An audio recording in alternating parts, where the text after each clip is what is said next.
Thank you for joining me on another episode of She Leads Now podcast, where we help career and entrepreneurial women gain the tools to develop a success mindset, create winning strategies, build collaborative relationships, and take bold action towards creating impact and fulfillment in their lives and careers. I'm your host, Sabine Gideon, and I'm on a mission to awaken and activate women and emerging leaders so they can tap into their innate leadership ability, elevate their influence, and create the impact they were destined to make.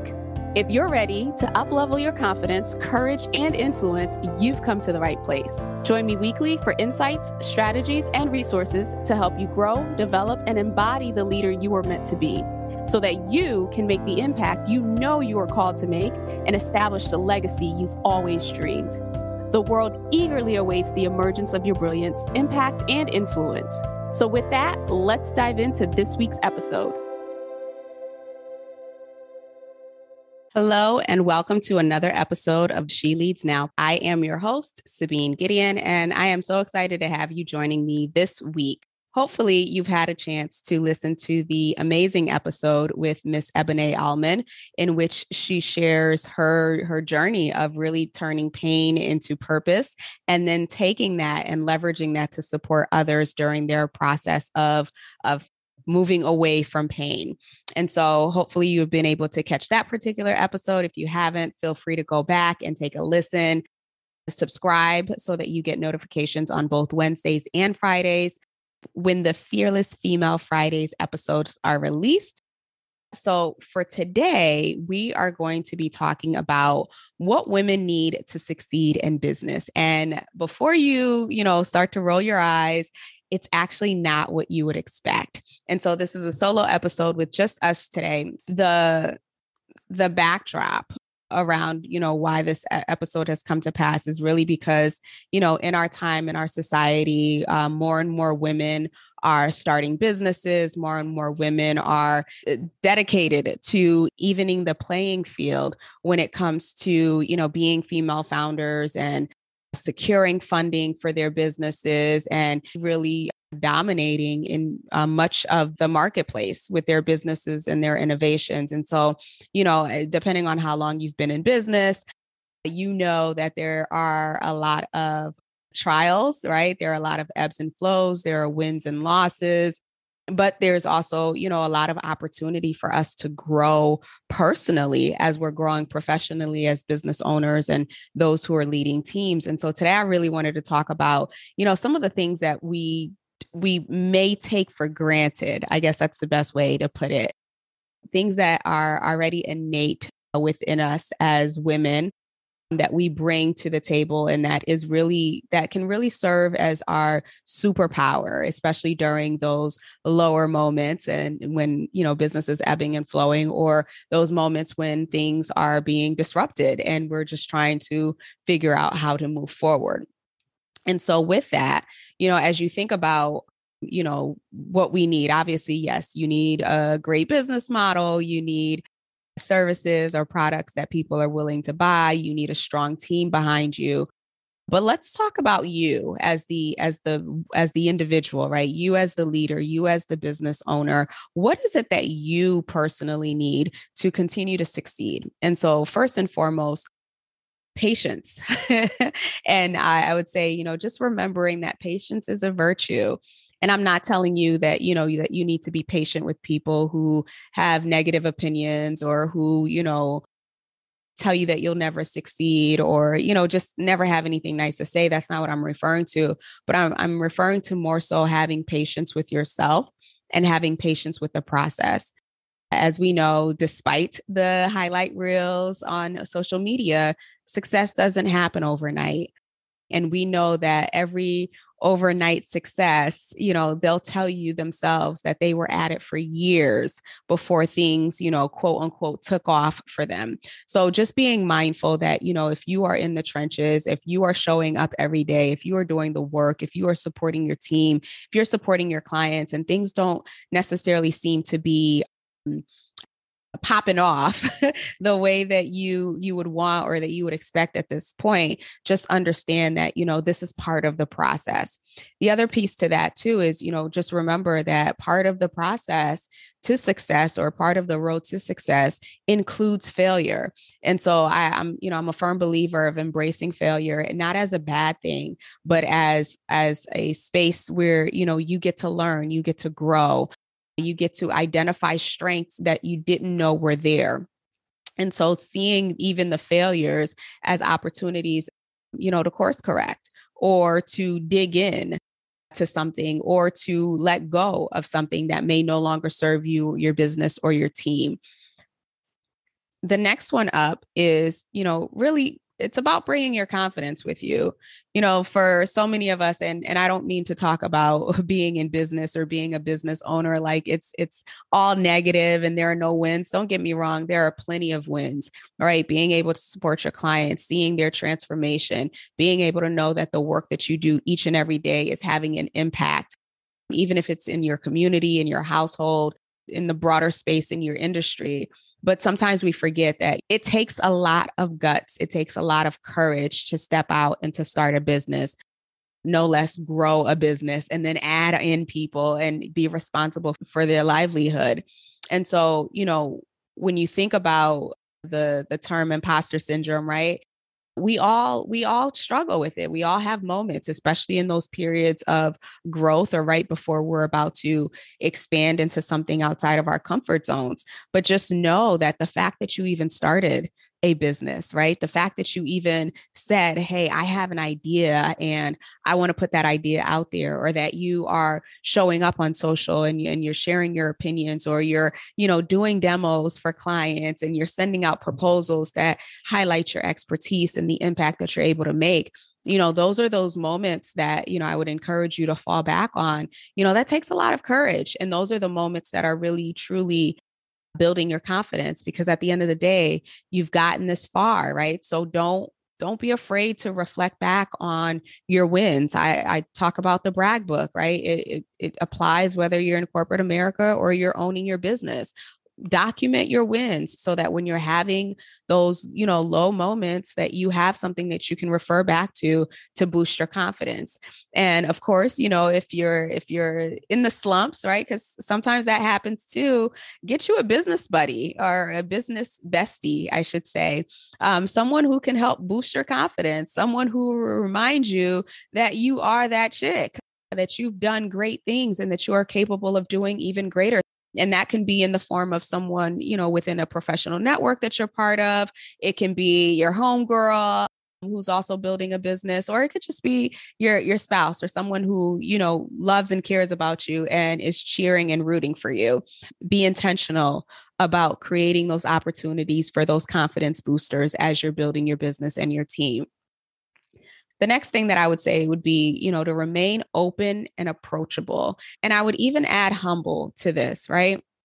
Especially as you're trying to expand your organization, as you're trying to grow your team, it's really important that we remain in the space where we are open to feedback and that we're open to suggestions, and even willing to let go of control and allowing others to step in to their zones of genius, right? So, depending on where we are in business, sometimes, especially when we're first starting out, we're doing all the things, right? Like we've learned all the things, we're doing all the things, and we like doing it a certain way.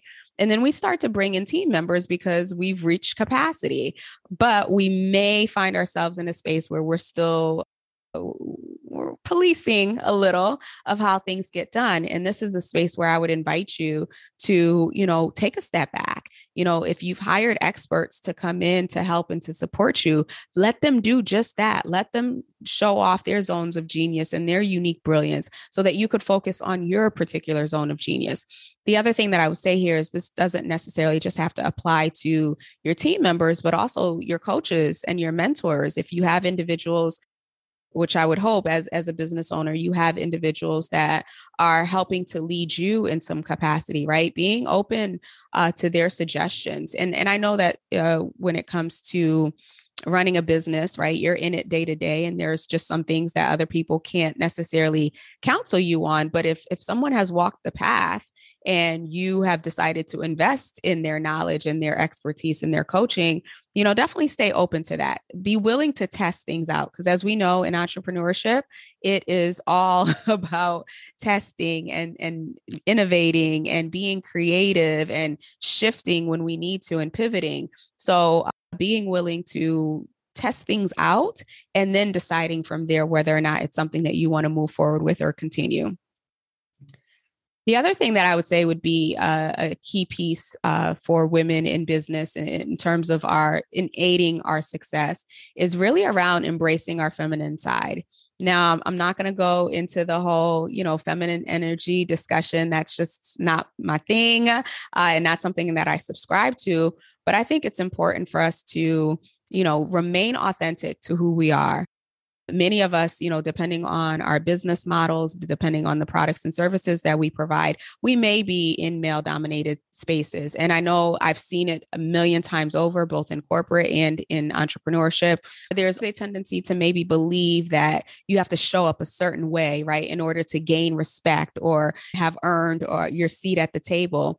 What I would really invite you to do here is to shift your mindset away from, what do I have to do to assimilate into whatever this environment is, if it's male dominated or whatever, towards how can I integrate who I am? How can I integrate, what I bring to the table? I was actually having a conversation with someone not too long ago, and they've been in corporate America and they've always been predominantly on teams where they are the only female. And then on top of that, they're the only female of color.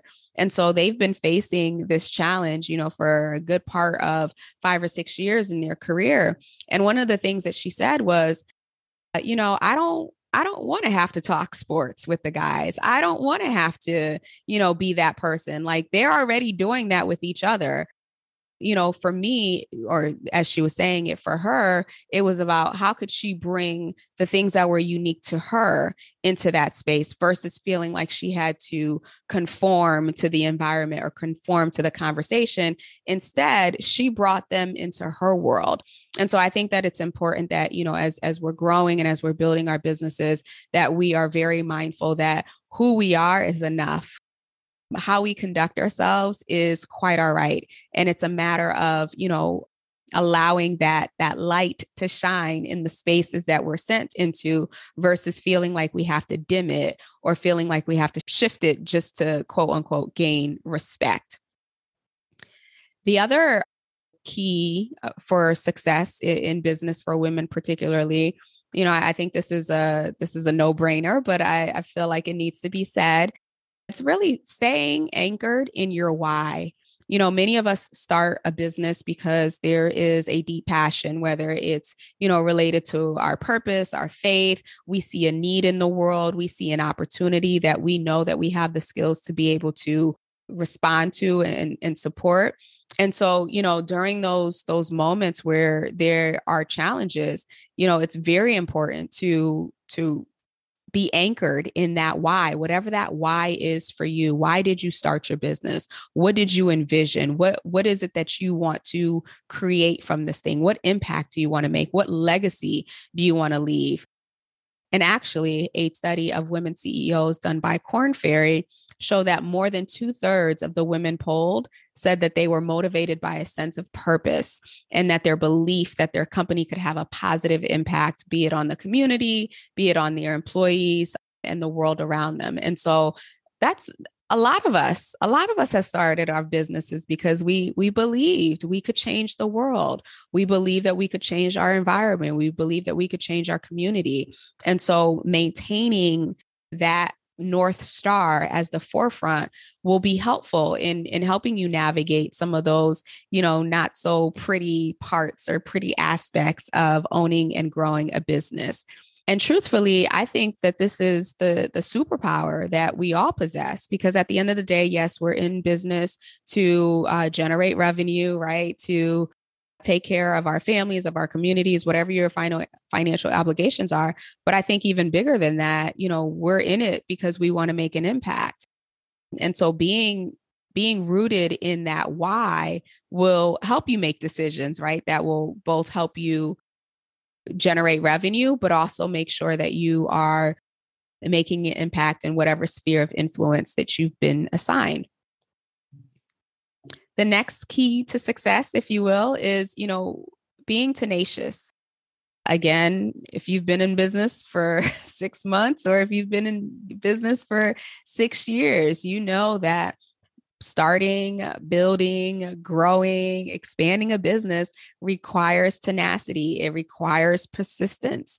And that's what I love about us as women. Like we catch a vision and we will ride that thing through. I think that that's another superpower. And so you have to tap into that innate ability to push through and figure things out, right? As women, we just figure things out. As moms, you just figure things out, right? As wives, you just figure things out. It's just a natural gift that you have.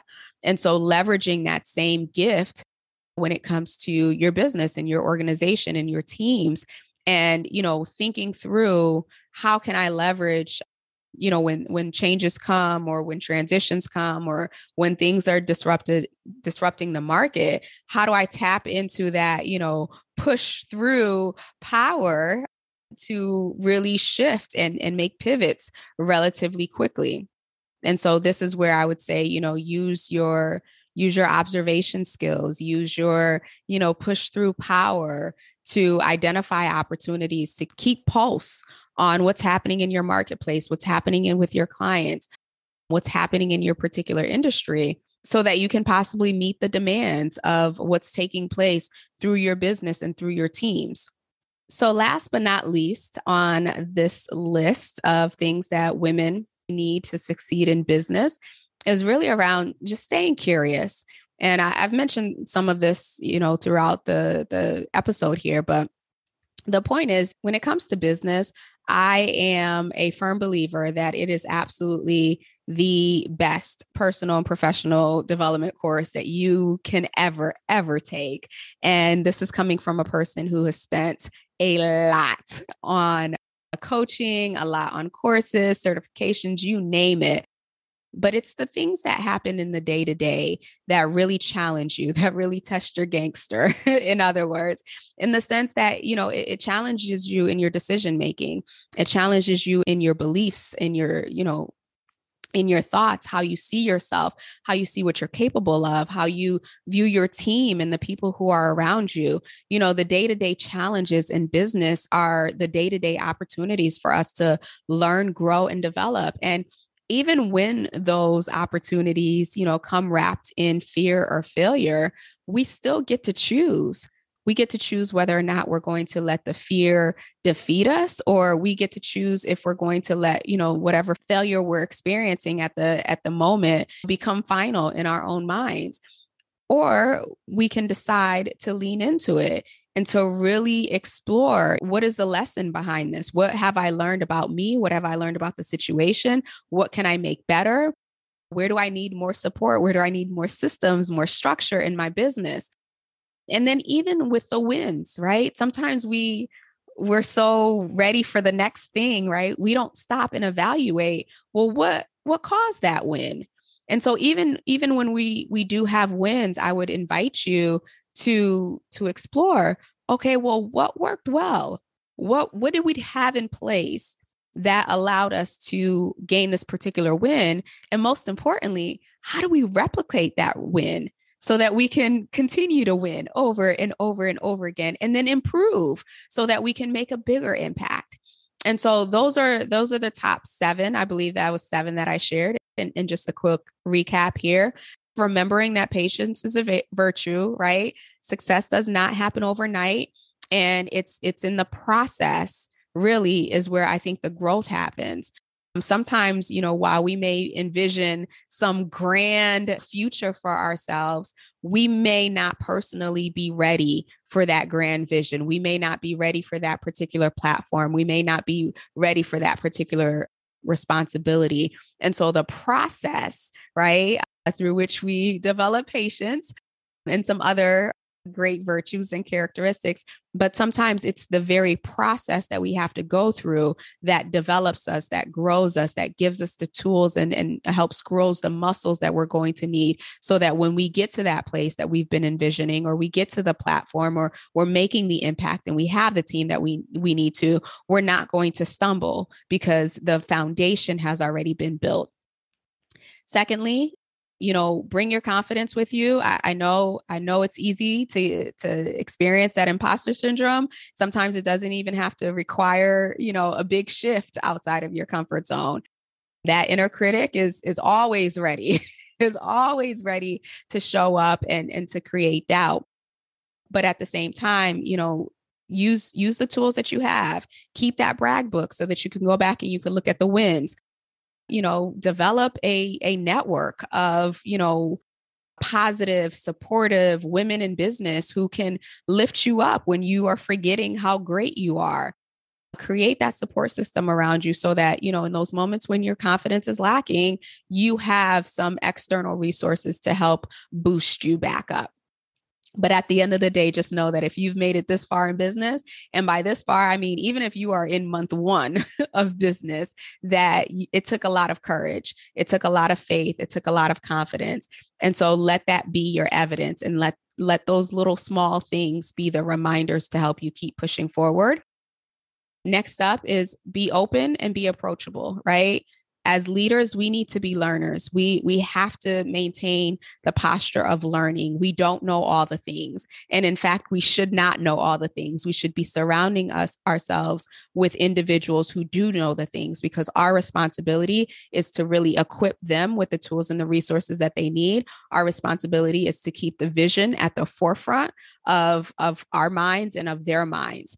And so, being open to feedback, being open to suggestions, being open to letting people exercise their own creativity and unique brilliance is key. And also, if you have mentors and you have coaches, lean in on their expertise. If they've walked the path that you're looking to walk, there's no need for you to try to reinvent the wheel. Lean into their experience, test out what they share. Maybe it doesn't work out for you, but at least be willing to test things out and quickly pivot as needed. Next up, embrace your feminine side. And I'd even simplify that by just saying, embrace who you are, embrace all of who you are and what you bring to the table and what you bring into this world. And, I would encourage you, even in spaces where you may be the only one, rather than doing the natural thing that we as humans, right? Because we want to belong. Now, rather than doing that natural thing of trying to fit in, I would invite you to stand out and invite others into your world. Stay anchored in your why and in your purpose, maintaining that at the forefront of your mind, your North Star. Why am I doing this? And not only just why am I doing this, but how do I help others to see the vision? How do I help others gain buy-in, whether that be my team, whether that be investors, whether it be people in my community that I'm looking to bring in to support the vision? Lastly, we have 2 more. Second to last is maintain your tenacity, right? That push through power that we have in regular life. Bring that with you into your business, right? And remind yourself, even when things get hard, even when things seem uncertain, like they do right now, that you have the ability in you to figure it out. You may not have all the answers right away. You may not have 100% clarity, but if you can begin to take action, if you can begin to step outside of the noise of what's happening and start to look for opportunities, that will actually help you end up on the other side of whatever challenge you may be facing. And then lastly, stay curious. Stay curious. This is a journey. Building a business is no easy feat. And there's so much to learn. There's so much opportunity to grow. There's so much room to explore yourself, to explore others. And so, lean into the losses and into the wins, and, do that deep dive of what's going well, what's not going well, what can we shift, what can we change, do a SWOT analysis, and continuously try to improve in those moments. So I said this episode is not what you probably thought it was going to be just based on the title, but the core message here is that, we really have what it takes to succeed in business. Leadership is innate in each and every one of us. And if your demonstration of leadership is through business and through building a business and growing teams, I promise you have what it takes in you to succeed in that space. It's just a matter of being able to remind yourself of the great and amazing things that you've already done, as well as balancing, what's happening externally and making sure that you have the tools, the resources, and the support that you need to help you to continue to push forward, regardless of what's happening in the economy or the market around you. And so that is all that I have for you today. I will be back next week with another solo episode. If anything that I said here really resonated with you, I encourage you to share this episode with a fellow female entrepreneur or CEO. Share this with her. Also, please don't forget to subscribe and to rate the show, because that actually helps us expand the reach so that more women business leaders will see this in their search. If you have questions, if you have thoughts, if you have comments, or if there are areas that you would like me to cover, I really encourage you to reach out to me directly. Feel free to send me an email at support@SabineGideon.com or send me a message on LinkedIn or IG, and I'd be happy to answer those questions for you and, take any feedback that you have around topics for the show. Again, that's all that I have for you this week. Have a wonderful rest of the week, and I will talk with you soon. Take care. Thank you for tuning in to another episode of She Leads Now. Be sure to join us next week for another transformative discussion to help you grow, develop, and embody the courageous leader you've always been. Be sure to subscribe to the show to get alerts when new episodes drop, and join us for our next Leaders Lounge meetup on Zoom. Details and dates for future sessions are included in the show notes below, so take a look there or head over to SabineGideon.com/lounge to register and hold your spot for the next session. Again, that's SabineGideon.com/lounge to grab your spot. Excited to connect with you all inside the lounge. Talk to you soon.